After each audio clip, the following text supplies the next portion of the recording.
வலுவிழந்து கரையை கடந்த ஆழ்ந்த காற்றழுத்த தாழ்வு மண்டலத்தால் தமிழகத்தின் பல பகுதிகளில் கனமழை பெய்துள்ளது. மழையின் தாக்கத்தால் பல இடங்களில் வெள்ள நீர் சூழ்ந்துள்ளது. மழையால் ஏற்பட்ட பாதிப்புகள் குறித்து விரிவாக பார்க்கலாம். தென்பெண்ணை ஆற்றில் தண்ணீர் திறக்கப்பட்டிருப்பதால் தருமபுரி, கிருஷ்ணகிரி, திருவண்ணாமலை மாவட்டங்களில் கரையோர மக்களுக்கு வெள்ள அபாய எச்சரிக்கை விடுக்கப்பட்டுள்ளது. திருவண்ணாமலை மாவட்டத்தில் பெய்த கனமழையால் சாத்தனூர் அணைக்கு நீர்வரத்து அதிகரித்ததை தொடர்ந்து அணையிலிருந்து தண்ணீர் திறக்கப்பட்டுள்ளது.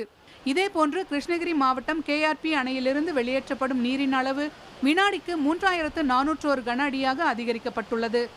இதன் காரணமாக தென்பெண்ணை ஆற்றில் வெள்ளப்பெருக்கு ஏற்பட்டிருப்பதால் கரையோர கிராமங்களை சேர்ந்த மக்கள் எச்சரிக்கையுடன் இருக்குமாறு அதிகாரிகள் அறிவுறுத்தியுள்ளனர். இந்த கிருஷ்ணகிரி மாவட்டத்திலே ஓரளவுக்கு மழை பெஞ்சுள்ளது. 3000 கனஅடிக்கு மேல் தென்பெண்ணை ஆற்றில் இப்போது தண்ணீர் KRP அணையிலிருந்து உபரி நீர் வெளியேற்றப்படுகிறது. இந்த மழையினுடைய இப்போ 24 மணி நேரத்தில் பெய்த மழையினுடைய அளவு ஓரளவுக்கு இருந்தாலும் இந்த பகுதிகளிலே விளையப்பட்ட 1,00,000 ஏக்கருக்கு மேல் உள்ள நெல் ஏறத்தாழ 500-1000 ஏக்கருக்கு சமமாக நீரிலே மூழ்கியுள்ளது. குறிப்பாக சின்னமோட்டூர், சின்னமுத்தூர், பெரியமுத்தூர் போன்ற பகுதிகளெலாம் நீரிலே மூழ்கி கொண்டுள்ளது. வருஷம் ஒரு டைம் விவசாயம் பண்ணும்போது மழை காலம் ஆச்சுன்னா இந்த மாதிரி விவசாயத்தில் நிறையா தண்ணி வந்து தேங்கி இருக்குது. இதுக்கு அரசாங்கம் வருது, பார்க்குறாங்க, பார்த்துட்டு சரி ஏதோ ஒன்று செய்யலான்னு சொல்லிட்டு போயிடுறாங்க சார். இது வந்து எந்த ஒரு இதுவும் நடவடிக்கை எடுக்க மாட்டுறாங்க. தண்ணி வரும்போது இதே மாதிரி ஒரு டைம் விவசாயமெல்லாம் விளைஞ்ச டைமில் நெல் விவசாயம் விளைச்சல் வரும்போது தண்ணி வந்து நல்லா இப்போ அழுகுது சார். வடக்கு நோக்கி கரை கடந்த காற்றழுத்த தாழ்வு மண்டலம் காரணமாக சேலம், தருமபுரி உள்ளிட்ட பகுதிகளில் நேற்று காலை முதல் இடைவிடாமல் மழை பெய்தது. ரொம்ப நாள் கழிச்சு மழை வந்துட்டு 48 மணி நேரம். ஆனால் எங்களுக்கு வந்து மிகவும் சந்தோஷமாக இருக்குது. மழை வரங்காட்டி விவசாயம்லாம் நல்லா இருக்குன்னு சந்தோஷமாக இருக்குது. அதனால் மழை இன்னமும் நாங்கள் எதிர்பார்க்குற வரணும்னு சொல்லிட்டு தொழில் கேட்டாலும் பரவாயில்ல, மழை வரணும். சேலத்தில் உள்ள ஓடைகளில் வெள்ளப்பெருக்கு ஏற்பட்டுள்ளது. கண்ணங்குறிச்சி, புதுச்சேரி அருகே ஏற்காட்டிலிருந்து வரும் நீரோடையில் வெள்ளப்பெருக்கு ஏற்பட்டதால் அப்பகுதியில் உள்ள வயல்கள் நீரில் மூழ்கியுள்ளன. இதேபோல ஏற்காடு மலைப்பகுதியில் பல்வேறு இடங்களில் மண் சரிவும் ஏற்பட்டது. சாலைகளும் உடைந்து விழுந்ததால் ஏற்காட்டிற்கு செல்லும் பாதையில் போக்குவரத்து பாதிக்கப்பட்டுள்ளது. ஏற்காடு சுற்றி பார்க்கறதுக்காக இப்போ போயிட்டு இருக்கும்போது எல்லா இடத்துலையும் பார்த்தீங்கன்னா அருவியாக பயங்கர தண்ணி, செந்தண்ணி, சேரெல்லாம் கரைச்சிட்டு அப்படியே வருது.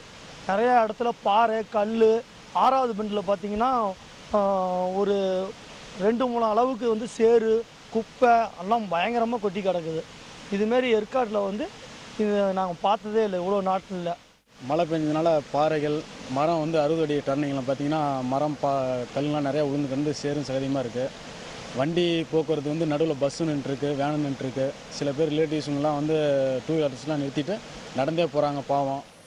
நாமக்கல் மாவட்டத்தில் நாமக்கல், திருச்செங்கோடு, குமாரபாளையம், கொல்லிமலை, சேந்தமங்கலம், ராசிபுரம் உள்ளிட்ட பகுதியில் கடந்த சில நாட்களாக பரவலாக மழை பெய்து வருகிறது. மக்கள் வந்து வெளியில் வரத்துக்கும் இது வாங்க வரத்துக்கும் வந்து ரொம்ப இதாக இருக்குங்க, கஷ்டமாக இருக்குங்க. வீட்டை விட்டு வெளியில் வரத்துக்கே ரொம்ப கஷ்டமாக இருக்குங்க. அது இல்லாத இந்த மழை பெஞ்சதுனால இங்கே இருக்கிற எல்லா விவசாயத்துக்கும் நல்லா ஒரு இது இருக்குங்க. அதெல்லாம் இந்த இதனால இன்னைக்கு அதாவது ஆற்றுல அந்த நாச்சி புது ஏரியெல்லாம் கொஞ்சம் கூட தண்ணி இல்லாத இருந்ததுங்க. இன்றைக்கி ஒரு நாள்லேயே பாதி அளவுக்கு வந்து தண்ணி வந்துடுச்சுங்க. எல்லா ஆற்றுக்கும் வந்து நல்லா தண்ணி வரத்து நல்லா இருக்குங்க. நாமக்கல் மாவட்டம் கொல்லிமலையில் பெய்த கனமழை காரணமாக கொண்டை ஊசி வளைவு சாலையில் மரம் விழுந்ததால் போக்குவரத்து பல மணி நேரம் பாதிக்கப்பட்டது. 3 மணி நேரத்திற்கு பின்னர் போக்குவரத்து சீர் செய்யப்பட்டது. சேலம் புதிய பேருந்து நிலையம் பகுதியிலிருந்து வரும் நீரோடையில் மழை வெள்ளம் பெருக்கெடுத்ததால் பள்ளப்பட்டி, வண்டிப்பேட்டை ரோடு பகுதியில் வீடுகளை மழைநீர் சூழ்ந்தது. 30க்கும் மேற்பட்ட வீடுகளுக்குள் மழைநீர் சுமார் 3 அடி உயரத்திற்கு புகுந்தது. மழை காரணமாக இப்பகுதியில் 6 வீடுகள் இடிந்து விழுந்தன. புதிய தலைமுறைக்காக செய்தியாளர் குழு. தமிழகத்தில் அடுத்த 24 மணி நேரத்திற்கு வட மாவட்டங்களில் பரவலாக மழை பெய்யும் என்று சென்னை வானிலை ஆய்வு மையம் தெரிவித்திருக்கிறது. நேற்று முன்தினம் கரை கடந்த ஆழ்ந்த காற்றழுத்த தாழ்வு மண்டலம் நேற்று நண்பகலில் வேலூருக்கு 80 கிலோமீட்டர் தொலைவில் காற்றழுத்த தாழ்வு மண்டலமாக நிலை கொண்டது. இதனால் வட மாவட்டங்களில் பரவலாக மழை பெய்யும் என்றும் மேற்கு தொடர்ச்சி மலைப்பகுதிகளில் கனமழைக்கு வாய்ப்பிருப்பதாகவும் வானிலை மையம் தெரிவித்திருந்தது. தென் மாவட்டங்களில் ஓரிரு இடங்களில் மழைக்கான வாய்ப்பு இருப்பதாகவும் சென்னையில் வானம் மேகமூட்டத்துடன் காணப்படும் என்றும் தெரிவிக்கப்பட்டுள்ளது. சென்னையில் ஒரு சில இடங்களில் மழைக்கான வாய்ப்பு இருப்பதாக கூறப்பட்டுள்ளது. கடந்த 24 மணி நேரத்தில் தமிழகத்தில் அதிகபட்சமாக நெய்வேலியில் 48 சென்டிமீட்டர் மழை பதிவாகியிருக்கிறது. மழை காரணமாக கடலூரில் பள்ளி, கல்லூரிகளுக்கு விடுமுறை அறிவிக்கப்பட்டுள்ளது. நீலகிரி மாவட்டத்தில் பள்ளிகளுக்கு மட்டும் விடுமுறை அளிக்கப்பட்டுள்ளது.